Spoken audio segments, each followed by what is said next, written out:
Ladies and gentlemen, based on her relationship with the governor, we can rest assured that Governor Christie will never close the Monroe Street Bridge.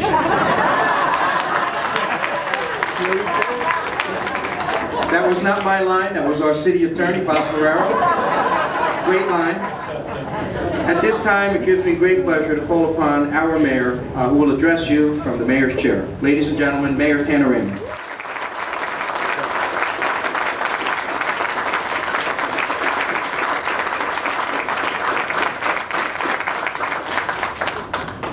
Thank you so much.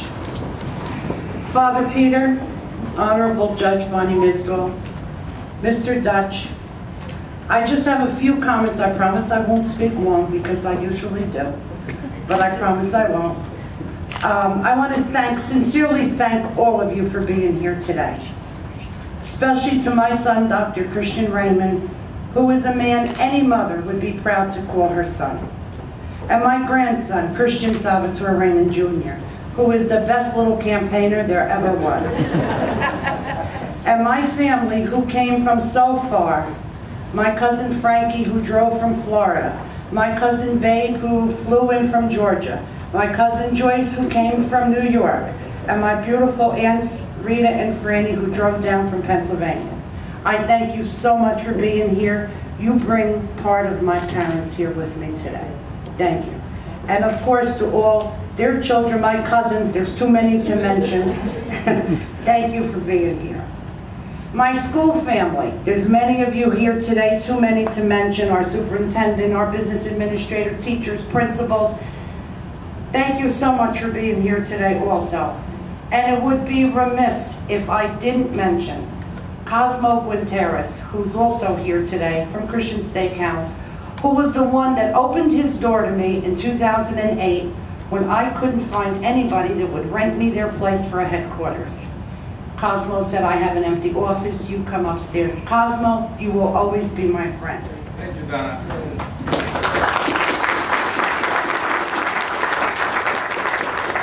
And to all our great city employees, thank you for being here today, and especially to our tax collector, my earth sister, Chicky Kokinas, who so gracefully shared her mom with me when I lost mine. Thank you so much, Chicky. And to all the rest of you who took the time to come here today, I thank you so much. I was first elected to the council in 2008, but there were 4 great women that served before me as council.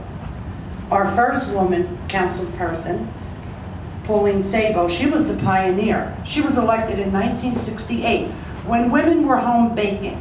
I remember I was a young mother and she was out campaigning, and I thought, oh my God, how does she find the time to do that? She was a great councilwoman. After her came Irene Jaros, who served actually 4 terms, and she was the first woman deputy mayor in Garfield.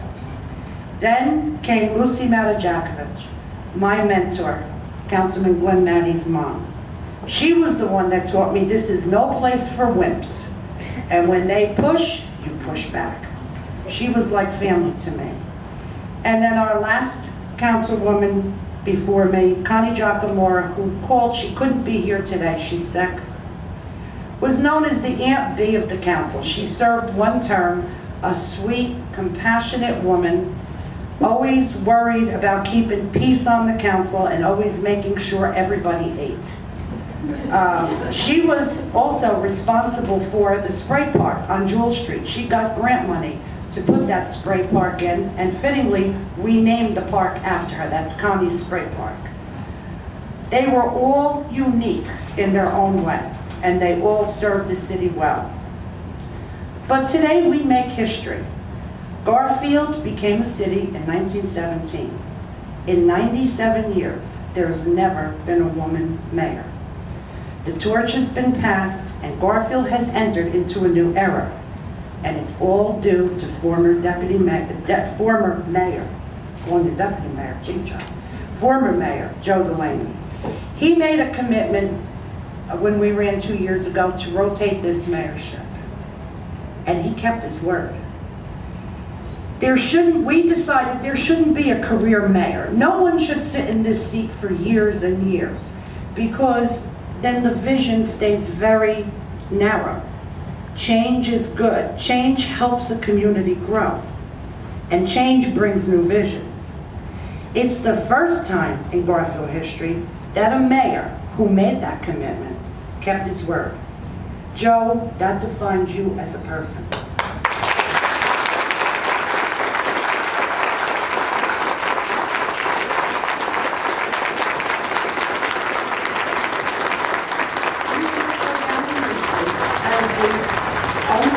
That kept his word, rotating the mayorship. In the past, the same commitment was made by 2 other mayors that I know of. But when the day came, they changed their mind and they kept the seat.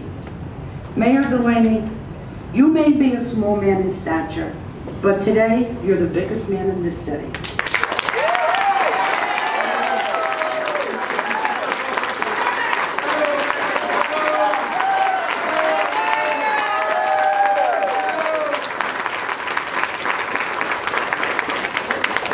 You lived by your word, which sometimes is not the case in Garfield politics, as we all know.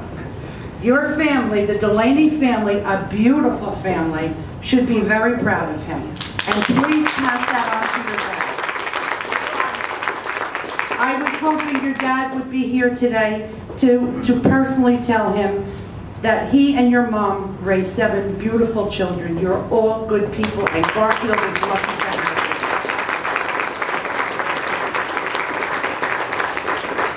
And Joe, I thank you on behalf of all the women in the city, especially the future women mayors. The path has been paved. All 5 of us sitting up here come from families who have been committed to community service, whether they sat on the council or they serviced the community through their family business. Community service is not new to any of us. My father organized the first civil defense unit in 1951, when we all used to go into the basement in the bomb shelters. We were waiting for the air raids. And after that, he organized the first Garfield Police Reserve, for which he served as president for 15 years. He was also the 2nd Ward Democratic leader. I grew up in a house knowing when you live in a community, you have to give back. And if you live in a community where there's things you don't like, when you see things happening, don't sit there and complain, get involved and do something. That's why I decided to run for public office. As far as vision, now of course, being a woman, I'm sure my vision will be a little bit different. Taxes are always a concern, but they're not the main concern. There's other concerns. Sometimes things get pretty heated in our back conference room when we meet. But as long as we can agree to disagree, we're okay.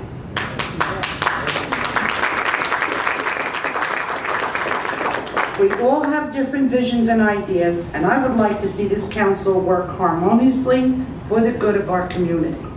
Sometimes we have to make tough decisions, but I'm up for the challenge. Mayor Delaney, when he was in office, put redevelopment on the fast track, and we can see it going up all over town. I hope that continues. Absentee landlords is something we must address. We have 68% absentee landlords in our community. That's too many. If they live in California or they live in Florida, they're not going to be concerned about who's renting their apartment as long as they're getting their rent. So we need to explore ways to do something about that. Illegal apartments is another issue. That's a big issue that we need to address. I would like to continue to honor students who achieve academically. In the past, it's always been if students did well in sports, they would come and we would honor the sports teams. And that's wonderful. Children, sports are good for kids. But what about the children who don't play sports and achieve academically? We need to encourage them to go on to be the very best that they can be in life. I would also like to see another spray park. I spoke to Connie Giacomore about this, and we're going to work together on that, maybe on the other end of the city. Tony Fafara's looking at me with he's our head of recreation. Tone, I'm hoping to make that a reality through grant money. And of course, my passion, which is animals, and we have a wonderful animal rescue group who have done wonders. We've spayed and neutered over 800 cats to help keep the feral cat population down. We've we've gotten medical care for dogs, birds.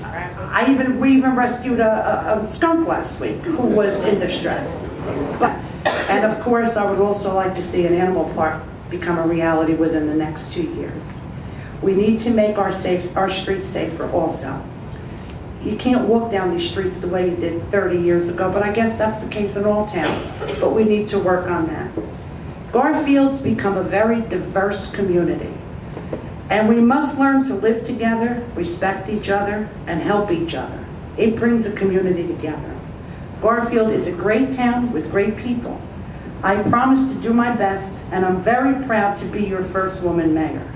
I will serve my term with honesty, loyalty, and integrity. That's how I live my life, and that defines me as a person. Since elected, I always pray at night, before I go to sleep, that God give me the direction and the guidance to do the best for our community, and I will continue to do that. I thank my 2 colleagues that gave me their vote of confidence, and to the 2 colleagues that didn't vote for me. I promise you at the end of my tenure, you will be convinced that a woman can do this job.